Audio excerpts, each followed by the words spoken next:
Okay, so super important. I am using these now. Oh my gosh, let me try to pick it up. So these come on this roll. Check that out.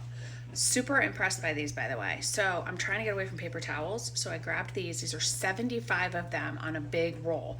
You can also re-roll them back up. I was kind of worried about having like a basket on my kitchen counter, just more stuff on the counter. I didn't want that.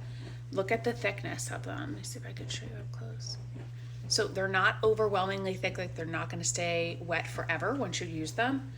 I have loved these so far. So if you are so tired of paying what you've been paying for paper towels, I find these to be a fantastic option. You throw them in the washing machine and you re-roll them up so they look back like that when you're done. And perpetual paper towels. I mean, these are amazing. I love them. I am really impressed by them. Check them out. At least give one a try to see if you can eliminate how much you're spending on paper towels every month.